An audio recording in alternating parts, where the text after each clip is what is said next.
आपको यह करने की ज़रूरत नहीं है। मैंने भी इसे प्रसिद्धि पाने के लिए नहीं किया। मेरे भीतर के सन्यासी भाव ने कहा कि साधु संतों के प्रति कृतज्ञता जतानी चाहिए। उनकी वर्षों की साधना पर संकट छाया है। उन्होंने जिन पौधों हरियाली को अपने भक्ति भाव के साथ पाला पोसा है, आज उनका अस्तित्व समाप्त होने को है। फिर मेरे 3 स्वार्थ पूरे हो रहे थे। पहला, मेरी भारतीय ज्ञान व भक्ति परंपरा के वाहक साधु संतों के प्रति और प्राण व प्राण ऊर्जा देने वाली प्रकृति और पंच तत्वों के प्रति कृतज्ञता जताना। दूसरा, मुझे खुद को भी परखना था कि क्या मेरा शरीर मेरे मनोभावों से नियंत्रित होता है या नहीं। जिस सेहत साधना का इतना प्रचार करता हूँ, क्या वो मुझे अग्नि साधना करने में साथ देती है या नहीं। तीसरा, यदि मेरी अग्नि साधना अधूरी रह जाती है तो अब मुझे अपने शरीर के लिए किस तरह से मेहनत करनी है। तो मैंने लगभग 1.5 घंटे तक कड़ी धूप में अग्नि साधना की और यह पूरी तरह सफल रही। यह वीडियो मैंने अग्नि साधना के वक्त बनाया था, लेकिन स्क्रिप्ट इसकी मैंने 10 घंटे बाद देर रात को लिखी।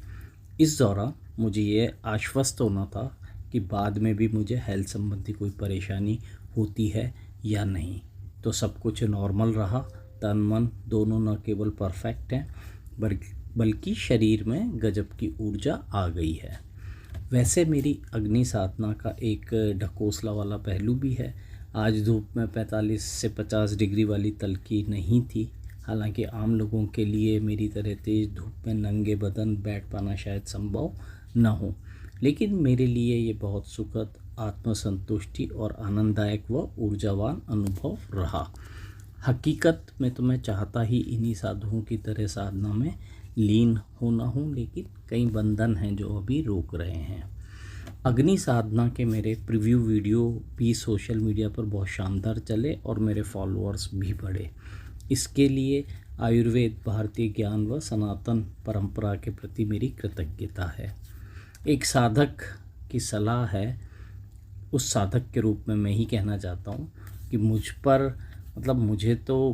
पर तो पूरा भरोसा कीजिए, लेकिन जब तक आप निश्चिंत न हो जाएं कि मैं ढोंग रचाकर आपको लुभाने और बाद में तरह तरह के प्रोडक्ट्स या नुस्खे बेचने वाला काम नहीं करूँगा, तब ही भरोसा कीजिएगा। तो जयपुर के निकट दादूपाल का बहराणा धाम में अरावली पर्वत श्रृंखला के सघन हरित क्षेत्र को बचाने के लिए दादूपंथी साधु संत 15 दिनों से तपती दोपहरी में अग्नि जलाकर कड़ी तपस्या कर रहे हैं। यहाँ औद्योगिक योजना के लिए हजारों हरे पेड़ों को काटकर भूमि को सपाट किया जा रहा है।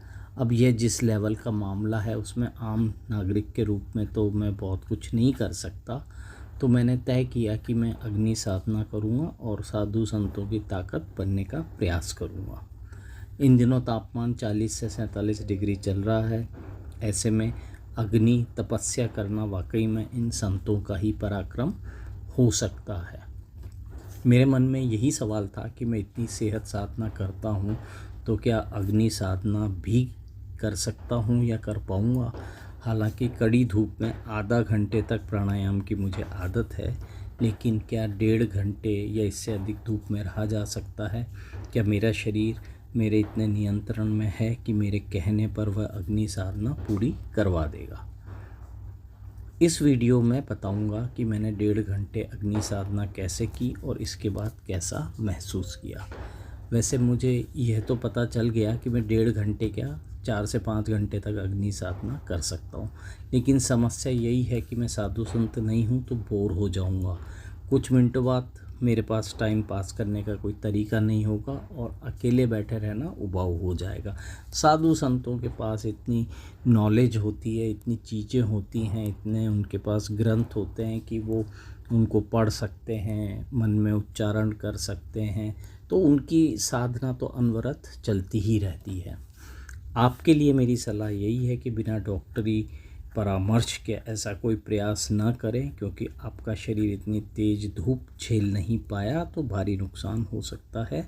और मैंने ये जो कुछ किया अपनी रिस्क पर किया और मेरे को लिए ये सफल भी रहा। हालांकि मेरे मन में सवाल और आशंका दोनों ही थे कि क्या वाकई में मैं इसे कर पाऊँगा। प्यास लगी, जी घबराया, हार्ट बीट बढ़ गई, बीपी, समस्या कुछ नहीं है लेकिन हो गया ऊपर नीचे, स्किन जल झुलस गई तो। लेकिन इन सभी सवालों के जवाब मेरी 21 साल की सेहत साधना ने दे दिए। तो स्टेप बाय स्टेप बताता हूँ कि 56 साल की उम्र में मैंने कैसे यह कड़ी अग्नि साधना की। साथ में ये भी बता देता हूँ कि मुझे किसी तरह की कोई हेल्थ प्रॉब्लम नहीं है और परसों से मैंने कोई जांच वगैरह भी नहीं कराई है, क्योंकि जब कोई लक्षण ही नहीं है तो जांच क्यों करवाऊँ। वैसे भी जो जांचों में आता है वो आयुर्वेद के अनुसार होता ही नहीं है। इसका जिक्र आगे किसी अन्य वीडियो में करूँगा। तो समय दोपहर 12 बजे से दोपहर 1:30 बजे तक का रहा और इस दौरान तापमान लगभग 37 से 40 डिग्री रहा होगा। और दोपहर 12 बजे मैं अग्नि साधना में बैठ गया। गोबर के कंडे और नारियल जूट से मैंने अग्नि प्रज्वलित की। घी, कर्पूर और आयुर्वेद की कुछ जड़ी बूटियाँ भी इस अग्नि में मैंने डाली, क्योंकि मुझे पता था कि अग्नि के जब इतना करीब बैठूँगा तो इसकी जो सुगंध है और जो धुआं है वो मेरे सांसों के साथ फेफड़ों में जाएंगे और मेरे श्वसन तंत्र को भी इससे फ़ायदा होगा। सामान्य कपड़े का आसन मैंने तपती छत पर ही बिछाया और उस पर योग मुद्रा में बैठ गया। फिर मैंने राख और रामगढ़ बांध की जो मिट्टी है उसका लेप बनाया पानी के साथ और इसे पूरे शरीर पर अच्छी तरह से मल लिया। मेरा ये मानना था कि इससे धूप का जो ताप है वो निष्प्रभावी हो जाएगा और राख और मिट्टी मेरे तन को फ़ायदा पहुंचाएगी, क्योंकि इन दोनों का मैं समय समय पर इनसे स्नान भी करता रहता हूँ, मतलब राख और मिट्टी का स्नान। अब समस्या ये थी कि बैठ तो गया, अब समय कैसे काटूँ। तो मैं जो 20-21 साल से पत्तों का नाश्ता करता हूँ वो भी मैंने इस दौरान किया। तो पत्तों के नाश्ते में मैंने नीम, गिलोय, जामुन, सीताफल, पीपल, नींबू, भुई आंवला, लेमन ग्रास और करी पत्ता यानी मीठा नीम, इनको मैंने चबा चबा कर खाया। तो 9 तरह के पत्तों को मैंने नाश्ता कर लिया। फिर जो नीम की टहनी थी उससे दातुन भी कर ली। तो मेरा काफ़ी टाइम इससे आराम से पास हो गया। अब इसके बाद मैंने प्राणायाम के कुछ आसन किए और कुछ स्ट्रेचिंग एक्सरसाइज भी की। इसी के साथ मैंने सौर त्राटक भी कर लिया। इसमें आँखों को तिरछी नज़रों से एंगल बनाकर हम सूर्य देव को देखते हैं। तो मैं ये करता रहता हूँ, इससे चश्मे की समस्या नहीं होती, आई जो आपकी नेत्र की ज्योति है वो ठीक रहती है और नेत्र रोग से भी आप बच सकते हैं। इसके बाद समय और बचा था तो क्या किया जाए, तो फिर मैंने वज्रासन और मलासन किया और इसी के साथ मैंने गर्दन कंधे की जो बैठे बैठे एक्सरसाइज हो सकती हैं वो भी कर ली। अब सवाल आएगा कि मेरे को कोई समस्या क्यों नहीं हुई। तो देखिए, मैंने एक सच्चे साधक की तरह पूरे मनोयोग से सोचा और किया। कोई स्वार्थ नहीं रखा कि मेरे को वायरल होना है, फेमस होना है। शेयर तो मैं करूँगा, ये तो मेरे को था, क्योंकि ये मेरी हेल्थ अवेयरनेस का हिस्सा है। और साधु संतों, प्रकृति और पंच तत्वों के प्रति कृतज्ञता जताने का जो मेरा भाव था वो सच्चा था। आश्चर्य मुझे इस बात का है कि 1.5 घंटे तेज़ धूप में बैठने के बावजूद मुझे उस दौरान प्यास नहीं लगी और न ही मेरा मुंह सूखा। मतलब मेरे शरीर की तापमान, पसीने और कूलिंग को नियंत्रित करने वाली जो थर्मोस्टेट प्रणाली है उसने मेरा पूरा साथ दिया। अग्नि साधना से पहले मैंने ठीक ठाक पानी पी लिया था और जितना पिया था उतना पसीना बनकर निकल भी गया। जब पसीना सही बनेगा और पूरा बाहर निकलेगा तो 90% समस्याएं तो इसी से ठीक हो जाएंगी। तो मेरे लिए ये तरीका कारगर रहता है, इसलिए मैं मान रहा हूँ कि ऐसा कुछ हुआ और हवा बिल्कुल नहीं थी। तो जितनी भी कूलिंग मिली वो शरीर ने खुद ही जनरेट की, उत्पन्न की। तापमान के साथ आज ह्यूमिडिटी जो थी उसने भी पूरा साथ दिया। तो आर्द्रता जो थी वो अनुकूल स्तर पर रही होगी। देखिए, मैंने ना तो कोई तापमान चेक किया और ना ही आर्द्रता यानी ह्यूमिडिटी, क्योंकि इससे मैं फालतू में और चिंतित हो जाता कि यार इतना टेम्परेचर, इतनी ह्यूमिडिटी है, कैसे होगा। तो इस विचार को शुरू से ही मैंने आने नहीं दिया। फिर जो पसीना है उसमें भी मेरे आयुर्वेद की जड़ी बूटियाँ महकती है, तो दुर्गंध तो कभी आई नहीं। उल्टे मैं तो इस पसीने को ही पूरे शरीर पर और पूरे चेहरे पर, बालों पर इसको अच्छे से मल लेता हूँ। तो इन सब चीज़ों में ही दोपहर के 1:30 बज गए। मिट्टी और राख की जो परत थी वो भी सूख गई थी।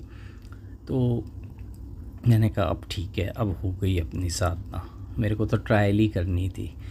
तो अग्नि साधना का वीडियो इस दौरान मेरे को ही रिकॉर्ड करना था, तो बीच में उठा करा, रिकॉर्डिंग बंद की, चालू की, मोबाइल भी गर्म हो गया था। हालांकि उसको मैंने छाया में रखा था, लेकिन तापमान तो था ही वातावरण में। तो लेकिन अब जैसा भी रिकॉर्ड हुआ, शायद क्वालिटी थोड़ी ख़राब होगी, लेकिन है ये जेन्युइन। इसमें कोई फ़िल्टर नहीं लगाया है, कोई एआई का प्रयोग नहीं है। और ये जो आवाज़ आप सुन रहे हैं ये भी मेरी ओरिजिनल आवाज़ है। अब दूसरे व्यक्ति से कहता वीडियो बनाओ, तो मुझे ये डर भी था कि कहीं उसको लू ना लग जाए, तो वो और मेरे पाप चढ़े। तो मैंने किसी को कहा ही नहीं, मैंने खुद ही सब किया। अब सवाल है कि अग्नि साधना के बाद क्या किया मैंने। तो पसीना टपाटप टपक रहा था, पूरा शरीर भीग चुका था। तो कमरे में बैठकर थोड़ी देर हाथ के पंखे से ही हवा की, और जब थोड़ा नॉर्मल लगा मेरे को कि हाँ अब ठीक है, तो मैंने सिर्फ पंखा चलाया। ठंडी हवा नहीं ली, ना कूलर ना एसी, और 1 घंटे तक तो मैंने पानी भी नहीं पिया। तो जब मेरे को बिल्कुल लगा कि अब शरीर नॉर्मल हो गया है, पसीना भी सूख गया है काफ़ी, तो अब अपन स्नान कर सकते हैं। तो स्नान किया। अब देखिए स्नान में क्या है कि जब मिट्टी और राख मलते हैं तो ये शरीर की ऐसी बढ़िया सफाई करते हैं कि मतलब स्निग्धता देते हैं, इतनी स्मूथनेस और इतनी चिकनाहट दे देते हैं आपकी स्किन पे कि हाथ भी नहीं टिकता, फिसलता है हाथ। तो मैंने 20 साल से शरीर पर कोई साबुन या लोशन भी नहीं लगाया है, और नहाने के बाद तो लगा ही नहीं कि मैंने पसीना बहाया है धूप के अंदर 1.5 घंटा। अब इसके बाद मैं जो एक टाइम का भोजन करता हूँ, मतलब सिर्फ दाल लेता हूँ और एक हरी सब्जी लेता हूँ, वो लिया। रोटी मैं खाता ही नहीं हूँ। फिर थोड़ा सा लगा कि अब सुस्ताना चाहिए, तो कुछ देर में लेट गया और मैंने एक नींद भी निकाल ली। तो देखिए कुल मिलाकर सार यही है कि आप अपने शरीर के धारक खुद हैं। जैसे मैं अपने शरीर का धारक अपने को मानता हूँ, और मेरा शरीर मेरे नियंत्रण में रहना चाहिए। और ये तभी संभव है जब मैं अपने शरीर के साथ संवाद कायम करूं। तो अलख निरंजन की जो सेहत साधना है इसी संवाद को करती है और करवाती भी है। इसी से शरीर अपने भाव और अभाव दोनों उत्पन्न भी करता है और इनका नाश भी करता है। मतलब मेडिकली आप इसको इम्यूनिटी और डिटॉक्स का एक तरीका मान सकते हैं। वरना 56 साल की जिन लोगों की उम्र है उनकी आप हालत देख लो। 56 तो छोड़ो, अब तो जवानी के साल भी घट गए। जवान हार्ट अटैक से मर रहे हैं, नहीं तो बीपी, डायबिटीज़ और लीवर और लाइफस्टाइल डिजीज़, पता नहीं क्या क्या हो रहा है, हार्मोनल इनबैलेंस। और डॉक्टर्स ने भी कह दिया है कि भाई 19 साल की उम्र से ही हार्ट की जांच करवा लो, बेहतर रहेगा। तो मुझे तो पूरा भरोसा है कि मेरी 150 साल जीने की जो फ़िलॉसफ़ी है, बॉडी पैथी है, वो अपना काम ज़रूर करेगी। आप अपना तय कर सकें तो बेहतर रहेगा, कर लें कि आप कितने साल जीना चाहते हैं और कैसे जीना चाहते हैं, कितने बीमार और कितना स्वस्थ रहना चाहते हैं। तो मेरी प्रार्थना तो यही है कि स्वस्थ रहिए। जय आयुर्वेद, जय आदि योगी महामृत्युंजय भगवान शिव, और जय भारत।